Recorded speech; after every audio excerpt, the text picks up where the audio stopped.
बिस्मिल्लाहिर्रहमानिर्रहीम। ये एक नज़्म है पंजाबी की, शिव कुमार बटालवी की। इतरां दे चो, चो का मतलब आबशार, चश्मा, झरना। चो पंजाबी में भी हम लफ्ज़ इस्तेमाल करते हैं।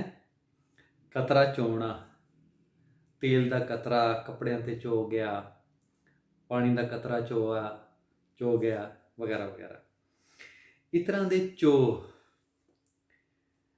इतरों का चश्मा, इतर की आबशार। जिथे इतरां दे वगदे ने चो नी उथे मेरा यार वसदा। जहाँ इतरों के चश्मे बहते हैं वहाँ मेरा यार बसता है। जिथों लंघदी है भौण भी खलो फिर उथे मेरा यार वसदा। जहाँ पवन भी ठहर कर गुजरती है वहाँ मेरा यार बसता है। हवा भी ठहर के गुजरती है। नंगे नंगे पैरी जिथे आउण प्रभातां, जहाँ नंगे पाँव जहाँ सुबह आती है। रेशमां दी मेहंदी पैरी लाउण जिथे रातां, जहाँ रात किरणों की मेहंदी लगाती है। रेशमा किरणा, किरने।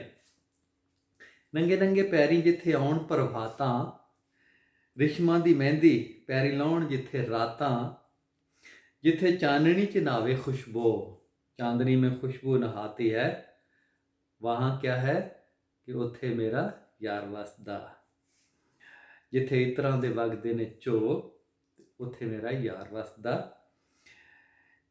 जिथे हण मूंगिया चंदन दियां चंगियां, जहाँ मूंगिया रंग के संदल के दरख्त है, संदल के छोटे जंगल है, चंगियां छोटे जंगल। जिथे हण मूंगिया चंदन दियां चंगियां, फिरन छुआवां जिथे हो नंगियां। छुआएं नंगी फिरती है बराना होके। जिथे देवियां नू लभदी है, जिथे दीवियां नू लभदी है लो, जहाँ दिए को लौ मिलती है, रोशनी मिलती है, वहाँ क्या होता है कि उथे मेरा यार वसदा। देखें, पानियां दे पट्टां उत्ते सवें जिथे आथण, पानी की रान पर जहाँ शाम सोती है। पानियां दे पट्टां उत्ते सवें जिथे आथण, चुंगियां मरीवे जिथे मिर्गां दा आतण। जो हिरनों का जत्था जहाँ चुंगियां मारता है, उछलता कूदता है।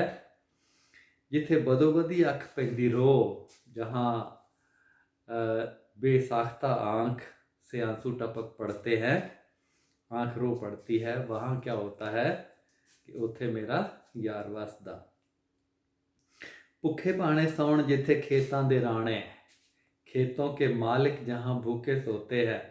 ये निज़ाम की ये खराबी की बात हो रही है, निज़ाम की बेराहरवी की बात हो रही है। भुखे पाने सौण जिथे खेतां दे राणे, सज्जणा दे रंग जय कणकां दे दाणे।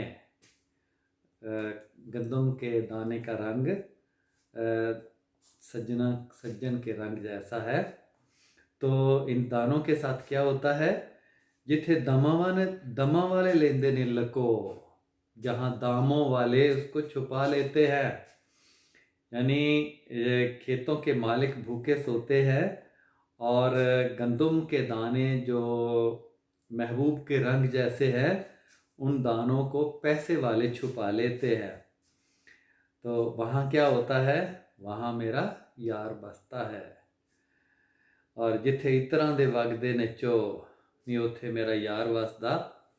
जिथों लंघदी है भौण भी खलो नी उथे मेरा यार वसदा।